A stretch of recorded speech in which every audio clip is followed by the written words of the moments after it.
and gentlemen, welcome back to Football Manager 2019 with Zebu Nation. We're here with FC Cincinnati, and today we have for you the 2020 season preview spectacular for Major League Soccer. Now, we've got a ton to go over today in this episode, so we're going to have to get right into it and not mess around. So here we are, season preview as posted by the various sundry fan votes and polls, and of course the media. This is what the media has to say about the league, and they got some interesting things to say, so let's take a look. First of all, the winner, last year's champions, was Atlanta United. They won all the trophies last year: US Cup, MLS Cup, Supporters Shield, Eastern Conference. They won it all. And it looks like this season they're being predicted overwhelmingly to win it again. As you can see here, 3-2 odds.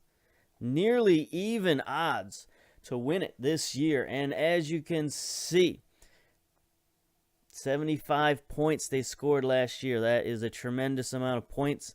They are a rich team. 3.5-star reputation. Look at that. That's very rare for an MLS club to garner that type of reputation. Bruce Arena is their coach. Been there for 1 year and 137 days, and he had an outstanding year last year. Looks like they're going to line up in the 4-4-2 this year. A lot of familiar names. Kiko in goal. Garza, Escobar, Gonzalez, Powell, Fernandez, Riquarte, Remedi, Nagby, Lopez, and Barco up front. So a few new names, few familiar names for sure.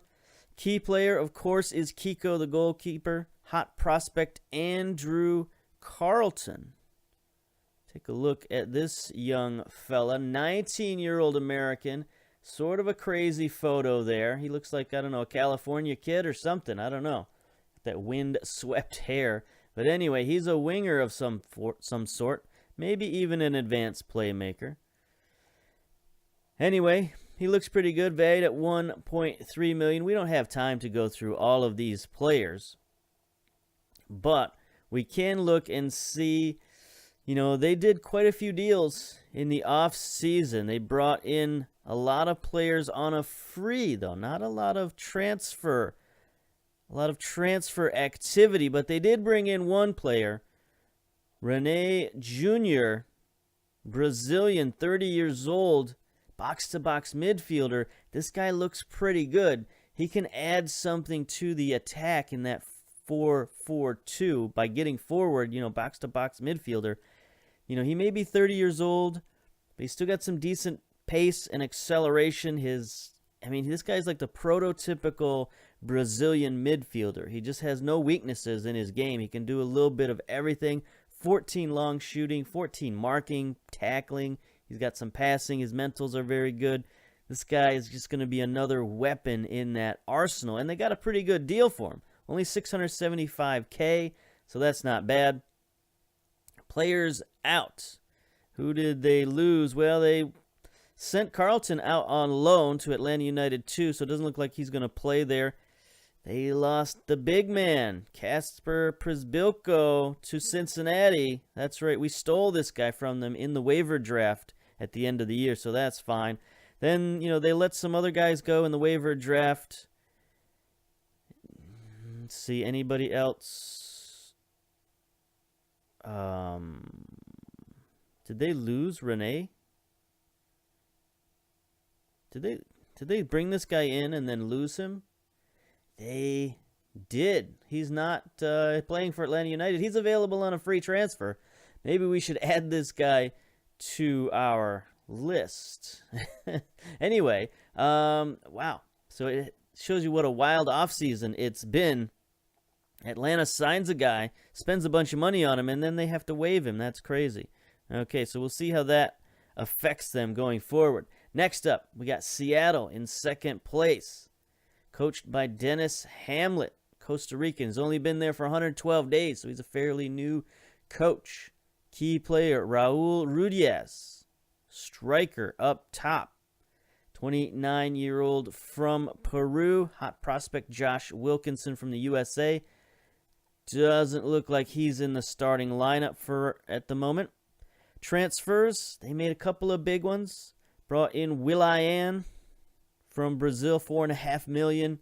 Romain Gal, $1.3 million from is Finland?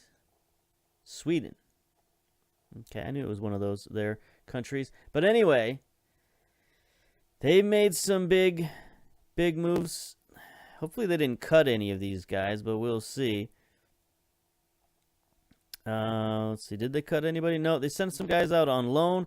They sent a guy out on loan to Atlético Nacional. That's interesting. You don't normally see U.S. teams loaning to Brazilian teams, but hey, it must be a good player. Joan Cordona, Colombian, 25 years old. He looks pretty good, actually. I don't see why they wouldn't keep this guy on the roster, but they must have a good roster if they're able to loan out a guy like that. Next up, interesting team. Toronto FC, 4-1 odds. They must be making a big comeback. Michael Bradley's their key player still. Aiden Daniels, Canadian hot prospect, doesn't have a photo, though, unfortunately. New goalkeeper, Van Okel for Toronto. Sanchez, Lima, Bradley, and Osario still in the midfield. Akinola Altidore. You know who I don't see on this list? Because I don't see Giovinco, but he's also not in the transferred out. They did lose some big name players. They lost Bono, Bingham, and Vanderveel to the waivers. So we'll see if anybody picked them up. In terms of transfers in, David Geddes from New England in some kind of waiver draft. Then they picked up several other draft picks. So not a huge transfer year for Toronto, but I guess they're just being picked on the strength of their name. I don't know. We'll see what Toronto has to offer. LAFC, 5-1 odds. They made some big moves in the offseason, or at least they made one humongous move in the offseason. Look at this. From Germany, Bobby Wood comes over, $20 million. They're paying him $6.24 million in salary. The U.S. international player. We'll see if he's worth it. We'll see what he can do for LA, if he can get them over the hump. And, they won the Western Conference last year. They just weren't able to make the MLS Cup, so maybe he'll be able to give them that extra boost in the playoffs. We'll see. They also brought in Mario Maloka, 30-year-old Croatian. He looks pretty good. Tackling machine with 16 tackling. Very good physicals. Determination, leadership. He's that kind of guy that you need on the team to sort of push everybody else forward. A central defender, so he should be able to captain their back line pretty well. Looks like they moved Walker Zimmerman out to fullback. That's kind of a weird move, but they still have strong attack. Latif, Horta, Vela, and now Bobby Wood up top. That should give LA one of the best attacks in the league. Speaking of LA, there's a precipitous drop after those top four, down to LA Galaxy, 14-1 odds. They're running an interesting 4-2-2-2 wide formation. A lot of familiar names on this team. McMath in goal, Skelvic, Chanot, Dos Santos, Doty in the midfield, legit. Who's this? Oh, Alessandrini, of course. Renato Kaiser up top, and Giovanni Dos Santos. So they got a lot of familiar names.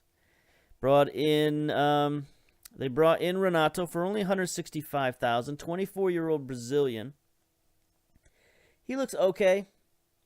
$2.3 million is what he's valued at. Not great speed, not great finishing. He's just sort of, an average dude. I mean, he's pretty good, but not really the kind of guy who strikes fear in your heart. He's no Bobby Wood, that's for sure. So we'll see what he can do for LA Galaxy. Like I said, precipitous drop. New York City, both teams at 16-1. and 18-1. So they've got some. Why does that say? Okay, for a second there, I was looking at NYCFC, seeing Giovanni Dos Santos, and I went a little crazy. Like, how is he on the Galaxy and New York at the same time? I don't know.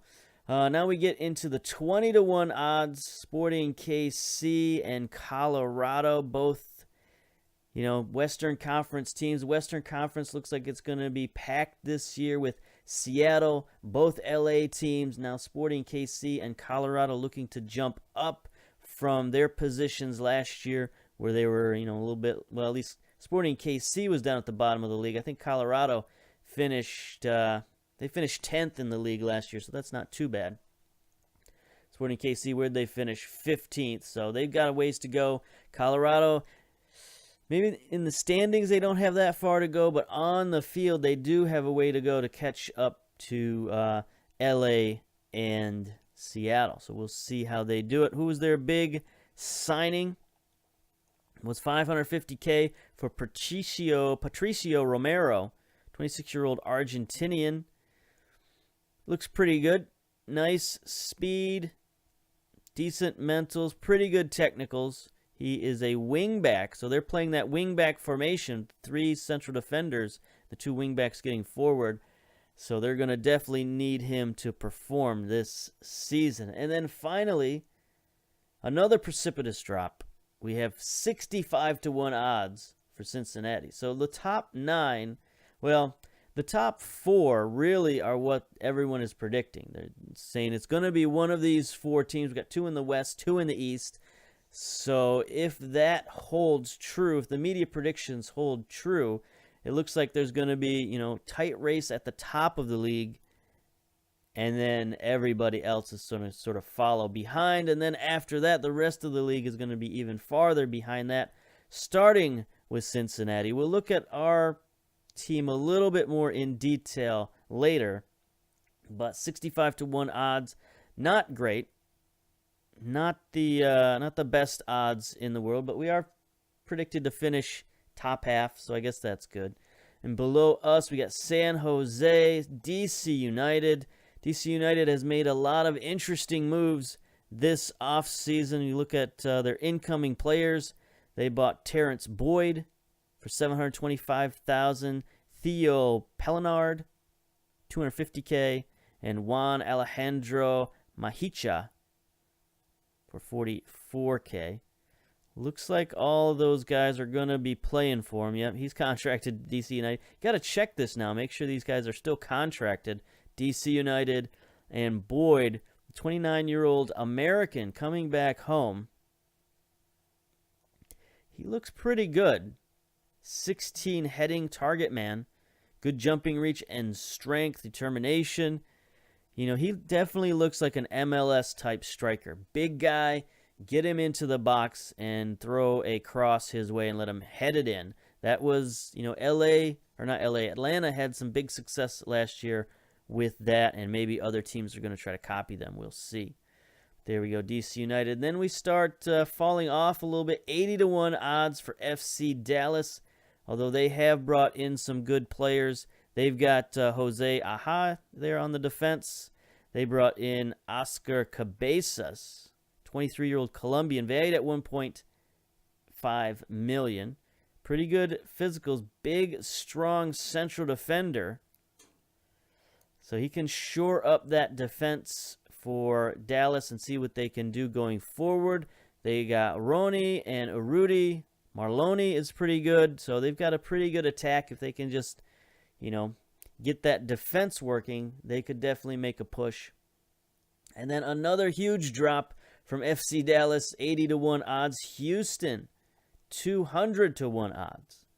Ouch. So this is predicted to be a fairly down year for Houston. Vladimir in goal still. Elise still there. Manotas, El-Badawi. So they've still got some good players in Houston. Martinez is still there.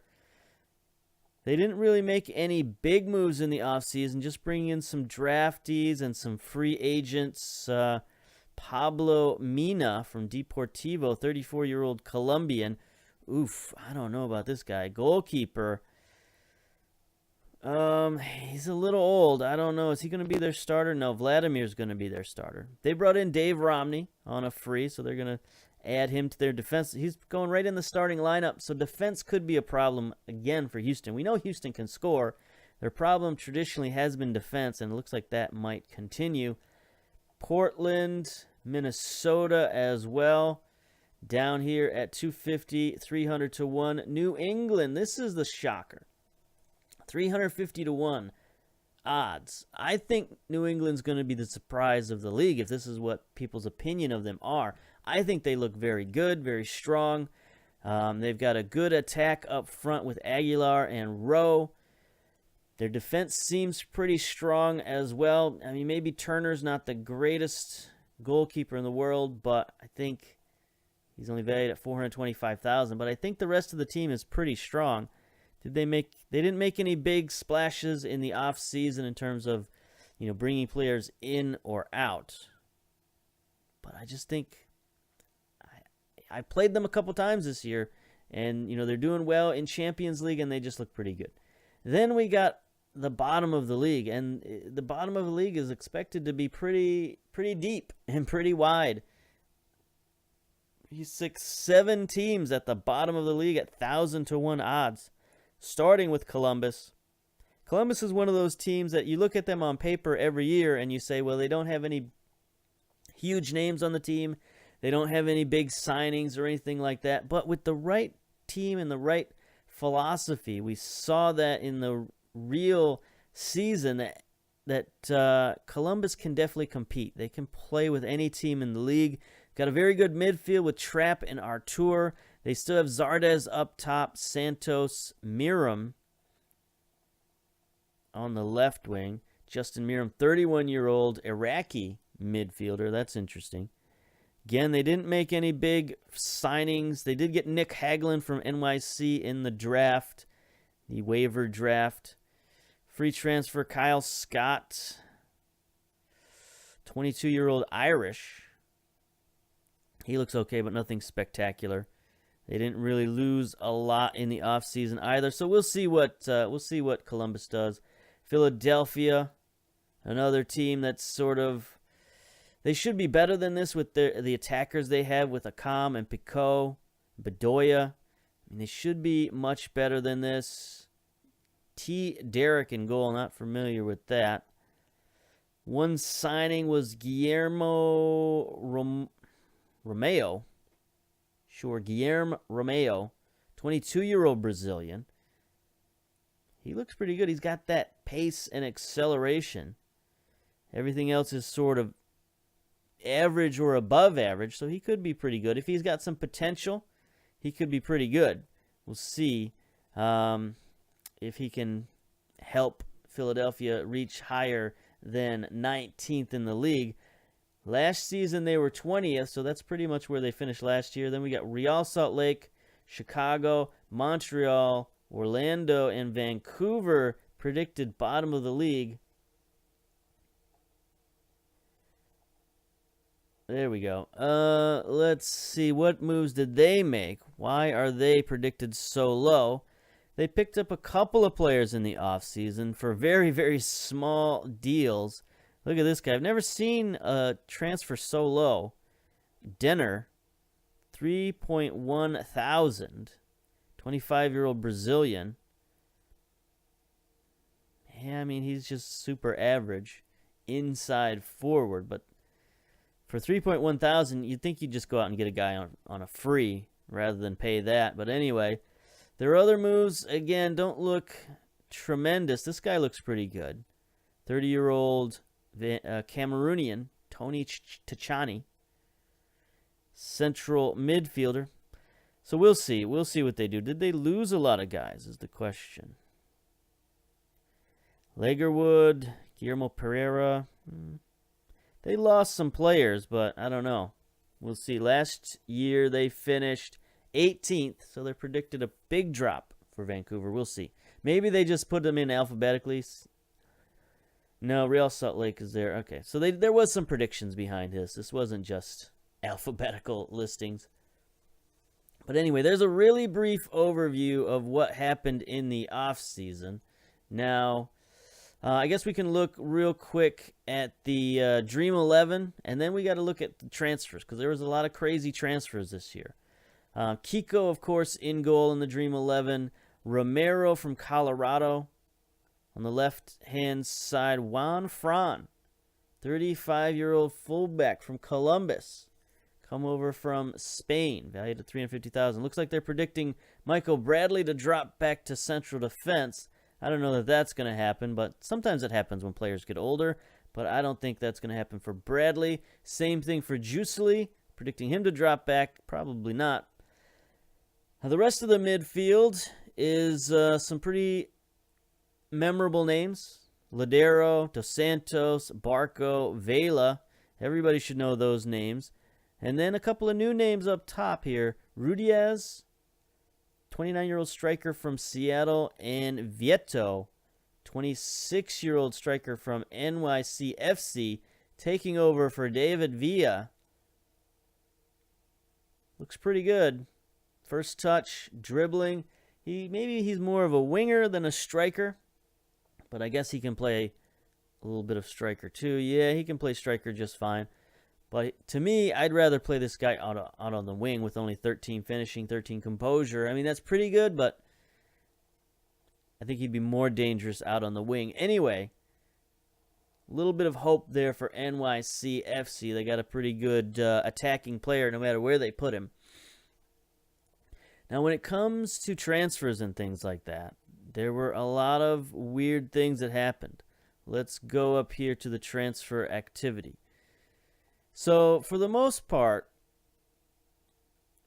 transfers were a little bit down this year in terms of dollar value. Look at these. There's only like one page, maybe 1.25 page of actual transfers for money.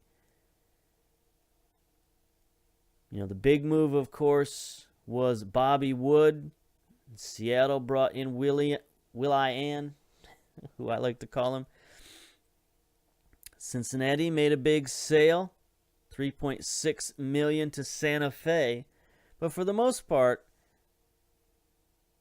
not a lot of huge transfers. The place where the huge deal happened this year was in the trade area. Look at this, all the trades. I did a video on this. Hopefully you saw it. It's like a little 6-minute video that I did on all the trades this year. It's pretty wild.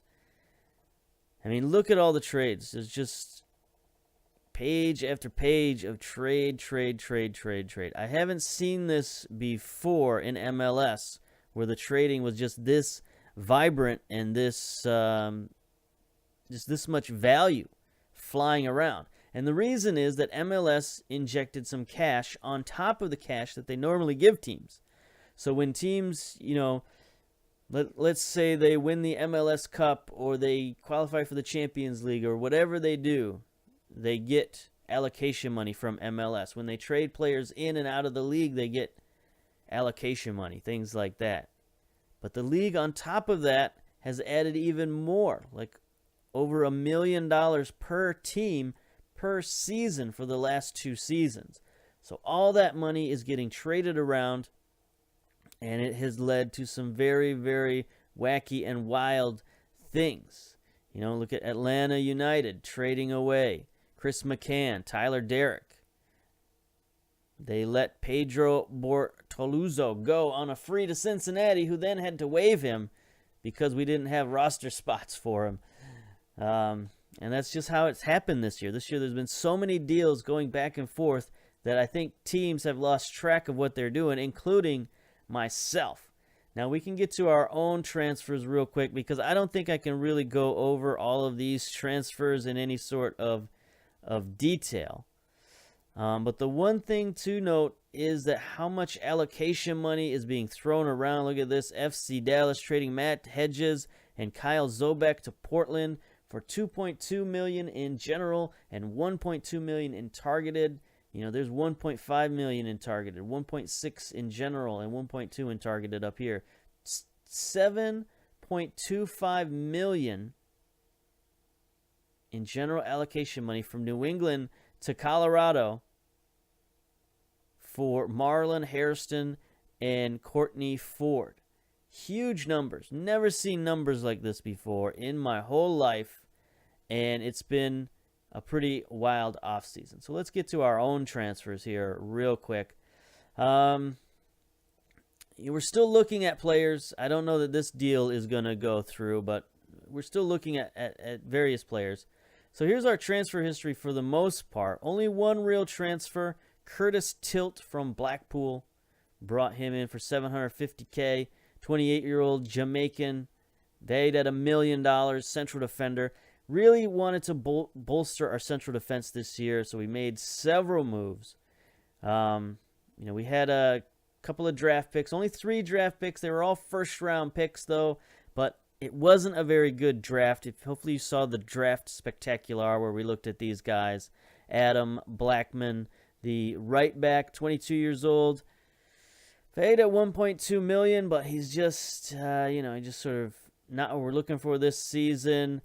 Wuthian Hembut from Lansing United, 21-year-old striker.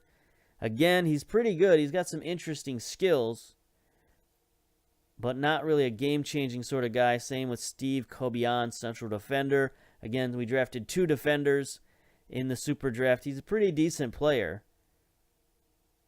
but not the kind of guy who's going to take us to the next level. Now, speaking of next level guys, we did pick up Kasper Przbilko from Atlanta United. They let him go for I don't know what reason. Valued at $6 million, only making $88,000 a year. This guy's really good. He's going to be our backup / starting striker, depending on who performs better, him or Adi. So that was a huge deal. We let some guys go, though. We let go of Kim Ki-hee, Michael Barrios, so we spent very little money in the offseason, and we made quite a bit of money. So we were, the team that spent the least in the offseason because we had so big of a trade out and so little of a trade in. But what that did for us is that got us a lot of allocation money from the league, and that allowed us to make a bunch of trades. So we can take a look at our trades. And look at all these trades we made. Traded out Beasler, Marquez, Ship, Miller. So we traded away most of our defense, who didn't play so well last year. We got a bunch of draft picks for those guys, and then we turned around and traded a bunch of our draft picks for allocation money. We looked at this year's draft and saw that it wasn't going to be very good, so we traded away all of our later round picks, all of our second and third round picks. Got about $500,000 in allocation money from those picks, and then we traded away one of our first round picks and got $1.8 million. So, well over $2 million in allocation funds just from the trades we made. So that was pretty huge. And then we were able to turn around and turn that allocation money into this guy, Luciano Acosta, 25 years old. He was the MVP of the league last season. Look at this. Landon Donovan Most Valuable Player Award in 2019. Supporters Player of the Year. It's very rare that you get a player this good in a trade in MLS. 10 goals, 10 assists, 7.18 average rating, 4 players of the matches. Played 33 games last year. He's played over 30 games in the last 4 seasons, so he's a bit of an Iron Man, and that's kind of what we need. We need a guy who can just be a stable presence in our team, and hopefully he can be that guy. And with the rest of our trades, we're looking mostly defense. We picked up Alan Aguirre for $750K and a couple of draft picks. He's a decent fullback from Colorado, 26 years old. He's got crossing, long throws. He's even got some long shots. His heading, marking, and tackling are pretty good, especially his tackling. Physically, he's good. Got teamwork and positioning. This guy's basically as good a fullback as you're going to get in MLS. So I think he's going to do the job for us. Then we picked up Danny Wilson for $375K in allocation, again from Colorado. Colorado just piled up the allocation money this year. I don't know exactly what they did with it all, but 28-year-old central defender. Again, he's pretty good. Strength and jumping reach. Nice mentals. Very good mentals. Leadership, determination, composure, aggression. And then technically, he's also pretty good. 14 tackling, marking, heading, passing. So he's a guy who, again, I think he's going to do pretty well for us on defense. All right, that's enough for the transfer moves. I think we spent enough time on that. Let's get to the team and some games and things like that. I don't think we need to go through the finances and all that. We went through that in a previous video, the academy, all that stuff. So let's take a look at the schedule. Now, we are in the middle of Champions League right now, so the schedule's a little bit off, but we have played our first game in MLS, and that was a 3-1 defeat to FC Dallas.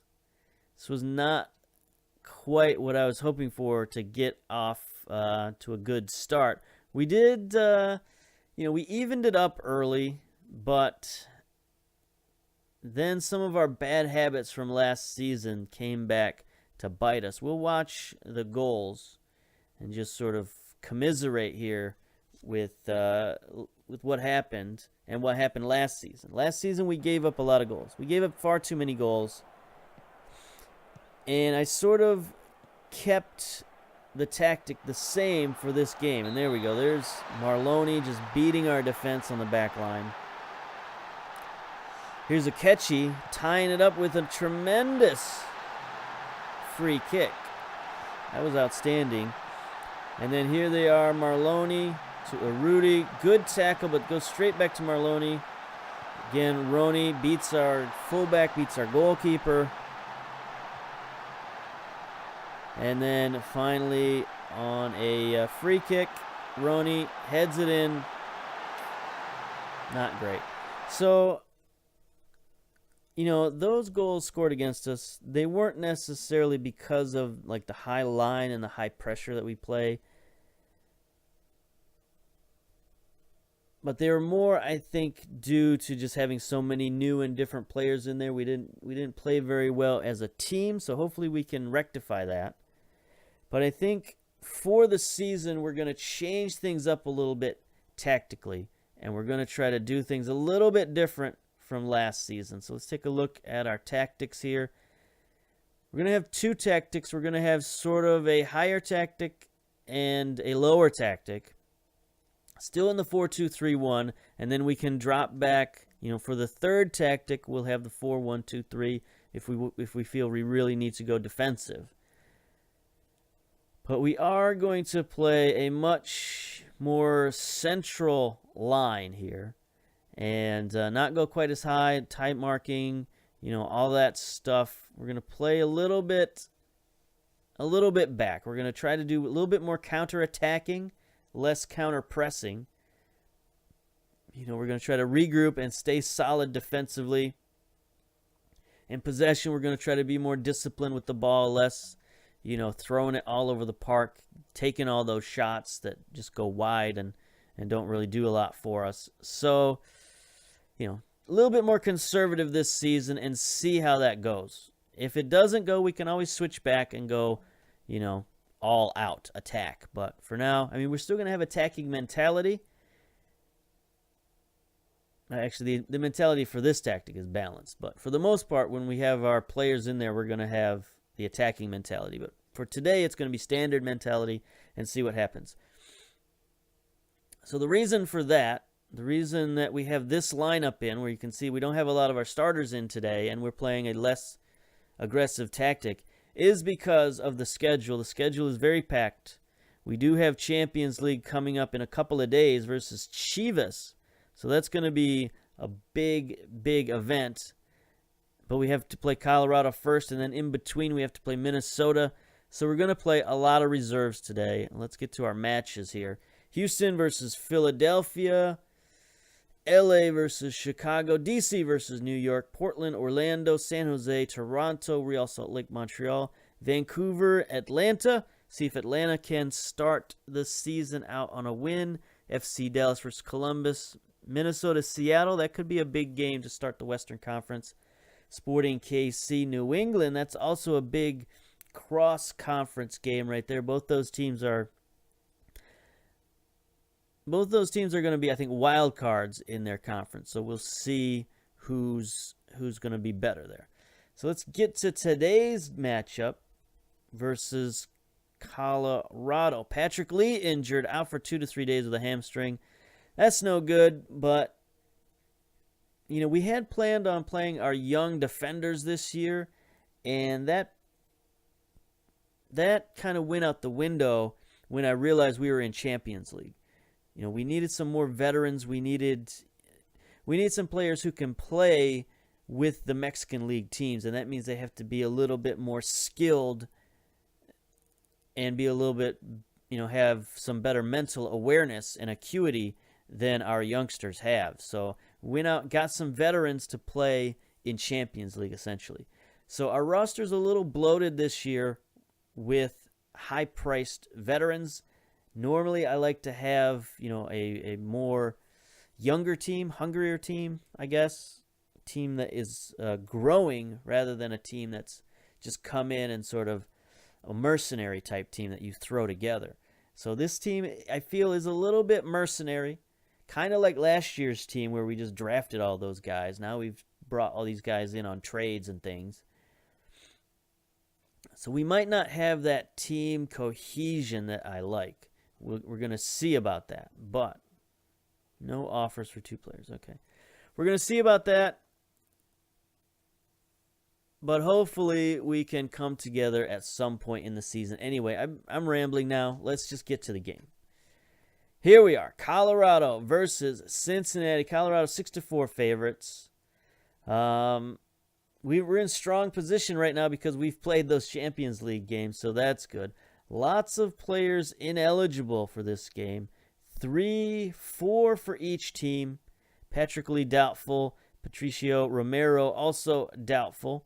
Playing away at Dick's Sporting Goods Park in Commerce City, Colorado. 13,388 out of 18,000, so that's okay, I guess. Chris Penso is the referee. Yeah, let's get to it.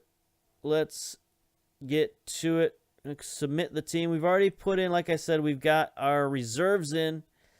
Kiri Shelton is back. I don't know if I mentioned that, but we did re-sign him because our right winger got hurt. So we're going to see if he can sort of come back into the team. But here we go. Colorado. Jay Chunga, goalkeeper. Jose Luis Chunga. Okay, interesting. Smith, Lawrence, and Schoberg on the defense. Cerna, Diekmeyer.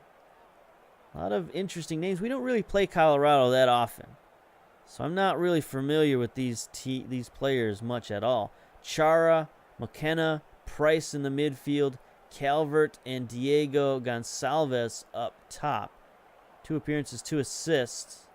Calvert, 2 appearances, 1 goal. Meanwhile, we're going with quite a rotated squad. Zendejas in goal.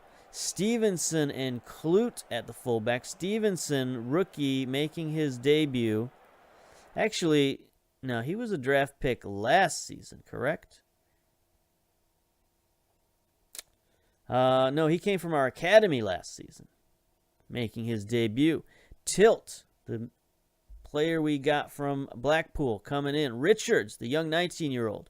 So it's a very, very interesting defense we've got going on. Richie Salvador in the midfield with Fatai Alashe. So those guys should be familiar with each other. Wadey and Shelton on the wings. Crispum and Adi as the attackers. Let's go, boys. Hand that over to the assistant. Tunnel talk. Not the best weather. I don't really want to talk about the weather. I don't know. Looks fine to me. Although I have to say that background looked a little flat for Colorado. Come on, SI. Would it kill you to put some mountains in the background? Wadey sends one across the field to Shelton. Shelton is not very match fit right now, but we'll see what he does. Lashe back to Stevenson moving forward, and oof, that's not a good sign when you get the ball wide open in space and then the highlight ends because you're terrible. We'll see. What is Stevenson all about here? Oh, yeah. He's the guy with great physicals for a 19-year-old. Decent mentals, too. Work rate and leadership. He's got a little bit of teamwork and decision-making. But technically, he's not very good. Here we go. Here's Colorado with a corner near side. Yep. Set-piece goal.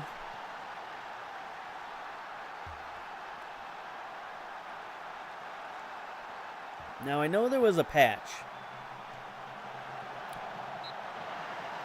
And I thought they were going to dial back set pieces, but I haven't seen it. You saw the first game of the year, we had a free kick goal. Now, second game of the year, we got corners goal. And I'm not mad. You know, I'm not upset that they didn't dial back set pieces, or maybe didn't dial them back very much. Because honestly, I like it better. I like for set pieces to at least be useful. In FM18, set pieces were mostly useless. Here's Cerna. If they score again here, though, I'm going to get mad. Oof. Schoberg headed it over the goal from 1 inch away. That's crazy. You know, there has to be a happy medium, I think. You can't be them scoring every time on set pieces, but also can't have them scoring never on set pieces. So some sort of happy medium has to be reached, and I'm okay with it skewing a little bit towards the offense. That's fine with me. Stevenson, a little bit injured. What happened to him? Potential thigh injury. Tight thigh, but should be able to play through it. Okay, we'll let him play through to halftime, and then we can do some switching around. We can move Klute to the left, bring in Aguirre back on the right at halftime. So we're down 1-0. So the question is, do we stick with this sort of more passive attack, or do we switch it up at halftime? I think we switch it up at halftime just to see what we can do. So we're going to go to the tactics number 1, and as you can see, it changes things around a little bit. Goes to the reverse Z formation. Last year we had the Z formation. This year we're going reverse Z. We're going to put Salvador in there. Alashe, we're going to keep him at Segundo Volante, see if he can play that position at all. Then we're going to move Klute to the left-hand side, bring in Aguirre at right fullback. We're going to press a little higher. We're going to go into attacking mode. You know, we're going to counter and counter press. In possession. Out of possession, we're going to tighter mark. You know, our line is higher, but not quite so high. We can drop back the defensive line now because we have this defensive midfielder. And he can cover, you know, he can link the offense to the defense, which is what I wanted to avoid. You know, if I had him up here, there'd be this huge space in the middle. And teams, I think, could exploit that. But hopefully they won't be able to do that with the Segundo Volante roaming around. So here we go. Expect a better half. Let's go. Start the second half. Come on, boys. All right. All right. Down a goal. We're not down 3, though, so that's good news. It is a little bit of my fear from last season. Like, the reason last season I was so stubborn and why I didn't want to drop back was because I just didn't see the goals getting generated with these kind of systems, with systems that drop back farther. So I want to see if we can make it work. Here we go. Cerna, free kick. Oof, just over. Now, granted, this is our reserve team, and we can't really take these... a lot of yellow cards. We can't really take these results and say this is what our team is going to be. But still, I'd like some decent performances out of our backups. Losing 1-0 on the road wouldn't be the worst thing ever. Offside. Offside. Flag is up. But again, set piece. VAR. I mean, I don't know what that line was supposed to show, but he was like offside by 10 yards. All right, here we go. Lachey, Richie Salvador gets it out wide to Wadey. Wadey's got some space. He takes that space, drops it back to Clute. Salvador looking. Can he get it back to Clute? He does. He's open. Centers it. Crispum is there. Tie game. There we go. The veteran Clute getting it done on the left-hand side. He's still sticking around basically because he's a valuable reserve, you know. He can play either fullback position. He can still do stuff like that. He's not the best player in the world, but sometimes you need reserve guys. I don't know what that's all about. But he was definitely onside. The lines are looking pretty weird for VAR review. I don't know what's going on. All right, Richie Salvador. Let's look at our analysis here. Booked, tell him to ease off tackles. Wadey's made a lot of mistakes today. That's fine. We'll leave Wadey in. Kiri Shelton's booked. We'll tell him to ease off tackles as well. Here we go. Crispum. Lachey gets it out wide. There's Shelton.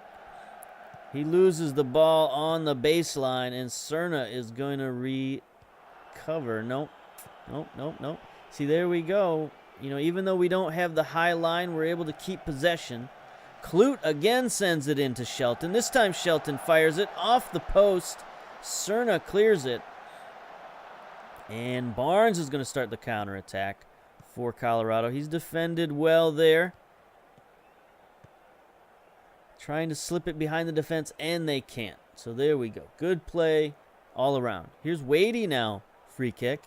Sends one in. Oh, Adi headed it somehow over the net. That was pretty crazy. All right. Let's take a look at some subs here. Crispum is motivated.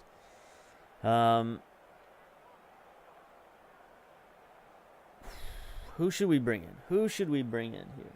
I mean, we have some good players on the bench. We could bring in Strong for Shelton. You know, Strong's not a great player, but he is more match fit than Shelton. Shelton's got a yellow card.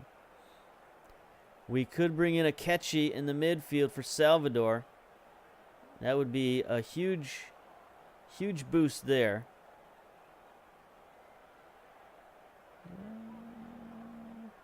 Change him to the roaming playmaker.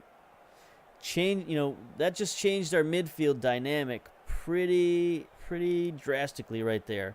Taking out Salvador, bringing in Akechi. Here's Cerna with a free kick. Get out of there. Thank you.